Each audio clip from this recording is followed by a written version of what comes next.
You finally did it. You climbed the ladder, you put in the late nights, you navigated the office politics, and you finally hit the magic number, $100,000 a year. The six-figure salary, the golden ticket that was supposed to solve everything. So why are you still checking your bank account with a knot in your stomach?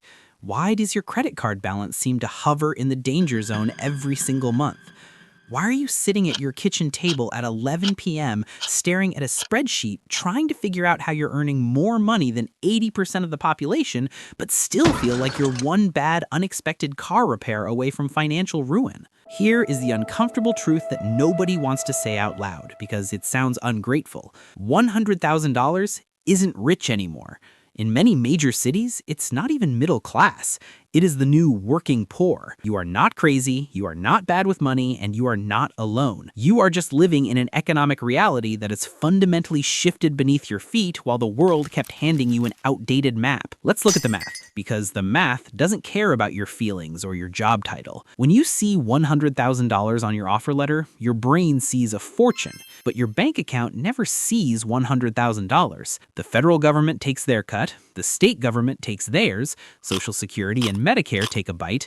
If you're responsible and contribute to a 401k, that's another chunk gone. By the time the money actually hits your direct deposit, you're looking at maybe $5,800 to $6,000 a month in take-home pay. That sounds like a lot of money until you try to live a normal life in 2026. Let's talk about housing, the single biggest wealth destroyer for your generation. The rule of thumb, the one your parents used, says you should spend 30% of your income on housing. On your salary, that's about $1,800 a month. Go open Zillow right now and try to find a safe, decent place to live for $1,800 a month in a city where six-figure jobs actually exist. You won't find a house. You might find a one-bedroom apartment, but even that is becoming a unicorn. The reality is that most people earning six figures are spending $2,500, $3,000, sometimes $3,500 a month just to have a roof over their heads. You are spending 50% of your take-home pay just to exist indoors. Then there's the car. You worked hard, so you bought a nice car. Not a Ferrari, just a reliable SUV or a decent truck, maybe a Tesla. You didn't realize that the average new car payment has quietly crept up to over $730 a month. If you bought a truck, you're probably paying over $1,000.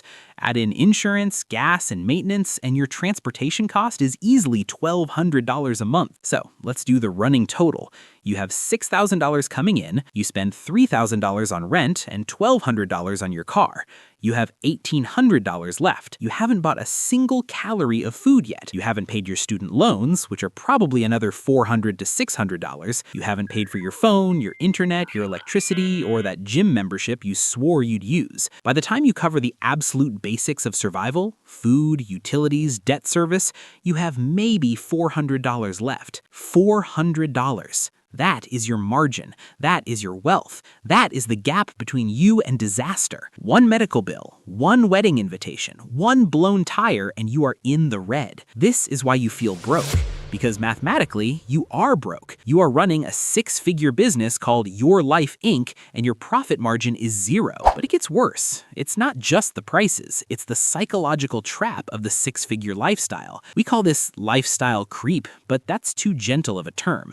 It's lifestyle suffocation. When you make $40,000, you know you're broke. You eat ramen, you have roommates, you drive a beater. You have low expectations.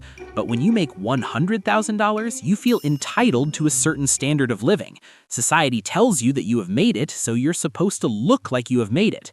You upgrade the apartment, you lease the nicer car, you start shopping at Whole Foods instead of Aldi, you go to happy hours where the cocktails are $18. You are buying the costume of a wealthy person, but you are paying for it with your financial freedom. The system is designed to keep you in this state. It loves a high earner who spends everything. You are the perfect economic battery. You work hard, you produce value for your employer, and then you immediately transfer all your earnings back into the economy through consumption. You are a conduit. Money flows to you and then flows right through you to the bank, the landlord, and the car dealership. You are a high-speed tunnel for cash, but nothing sticks to the walls. This is what nobody warned you about. The middle class isn't dying. It's being redefined. The lifestyle that used to cost $60,000 now costs $120,000. Inflation didn't just make eggs expensive, it made stability a luxury product. We are seeing what economists call structural inflation. The price of TVs and toys might be cheap, but the price of the things that actually matter, housing, healthcare, education, childcare, has exploded. You can buy a flat-screen TV for $200, but it costs $30,000 a year to put a kid in daycare. You can get cheap clothes on Amazon, but a semester of college costs more than your first car. So what happens? You succumb to the paper-rich, cash-poor paradox. On paper, you look great. Your LinkedIn profile is impressive. Your credit score is decent, but your liquidity, the actual cash you can access right now, is non-existent. You are asset light and liability heavy, and the stress is different now. When you were poor, you stressed about survival. Now you stress about maintenance. You are terrified of losing your position. You are trapped in the golden handcuffs. You can't quit the job you hate because you have a $3,000 mortgage and a $1,000 car note. You have built a life that requires a six-figure salary just to keep the lights on. You are not free, you are just expensive. This is the invisible prison of the modern high earner. You are running on a treadmill set to a speed you can barely maintain, and every time you get a raise, someone cranks up the incline. You look around at your friends, and they seem to be doing fine. They are going to Europe, they are buying houses, they are driving new cars. You wonder, what did they know that I don't? Here is the secret. They don't know anything. They are drowning too.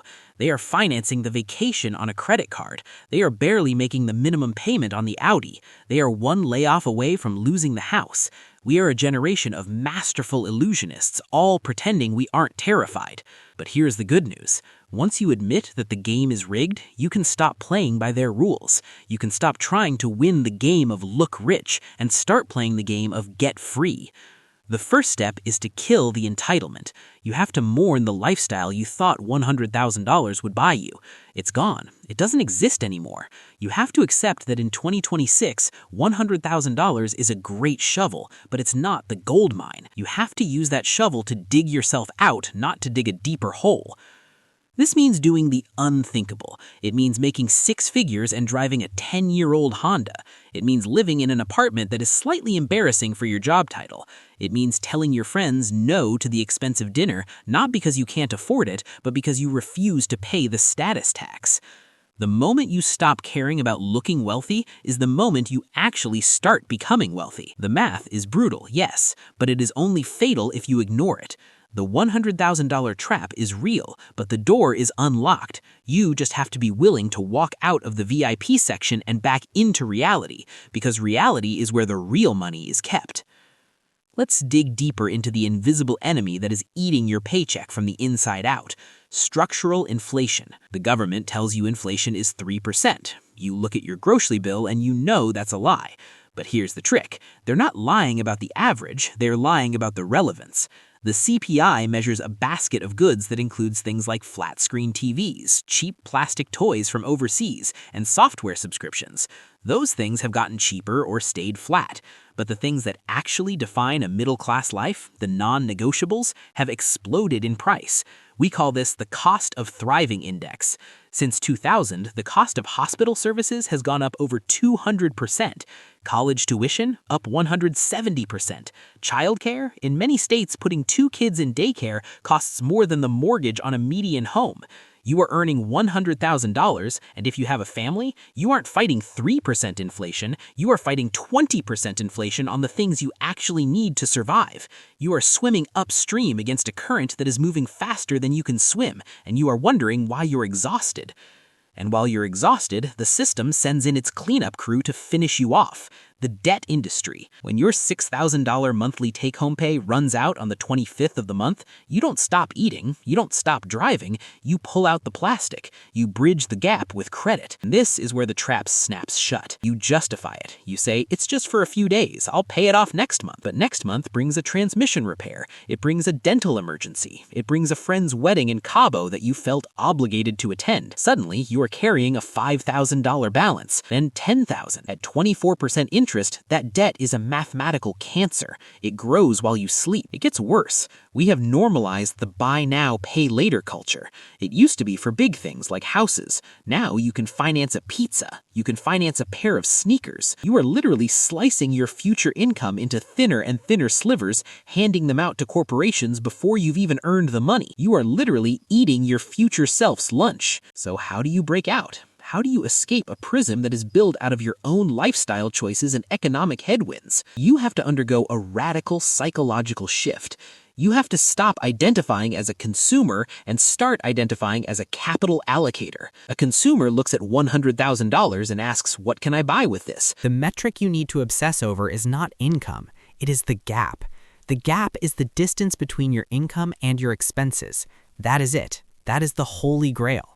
If you make $100,000 and spend $100,000, your gap is zero. You are broke. If you make $50,000 and spend $30,000, your gap is $20,000. You are getting rich. The system wants you to focus on growing your income, the hustle, but growing your gap is faster, easier, and entirely within your control. Here is your escape protocol. It has 3 steps. Step 1, the brutal audit. Tonight, pour a glass of something strong, log into your bank account, and download the last 90 days of transactions. Categorize every single dollar. Do not guess. You need to see the horror show in black and white. You need to see that you spent $800 on DoorDash.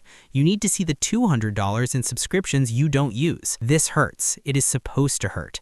That pain is the death of your denial. Step 2. Attack the big 3. You cannot budget your way out of poverty by cutting Netflix. You have to go after the monsters: housing, transportation, and food. Housing. If your rent or mortgage is over 30% of your take-home pay, you are house poor. You might need to move. It sucks, but being broke sucks more. Get a roommate, downsize, move to a cheaper neighborhood. Transportation. This is the easiest win.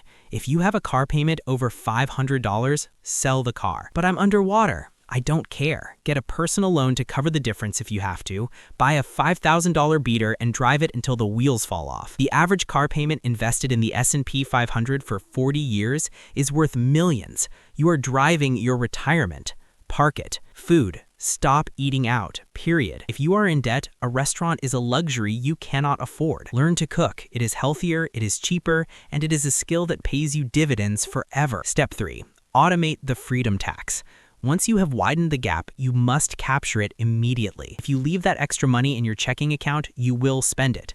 Parkinson's law guarantees it. You need to set up an automatic transfer on the day you get paid. Money moves to a separate high-yield savings account or a brokerage account before you even wake up. Treat this transfer like a tax. The IRS takes their cut before you see it. You need to take your cut before you see it. You are taxing your present self to fund your future freedom. When you do this, when you drive the old car, when you live in the smaller apartment, when you pack your lunch, people will talk. They will think you're struggling. They will look at your $100,000 salary and your 2014 Honda Civic, and they will be confused. Let them be confused. While they are financing the appearance of wealth, you are building the reality of it. While they are stressing about the next layoff, you are sitting on 6 months of cash. While they are chained to their jobs by golden handcuffs, you are holding the key. The $100,000 trap is only a trap if you play by their rules. The moment you decide that freedom is more important than status, the walls of the prison dissolve. You have the shovel. Stop digging the hole, start building the mountain. The math is simple, the execution is hard, but the alternative is to run on this treadmill until you die. Make the choice.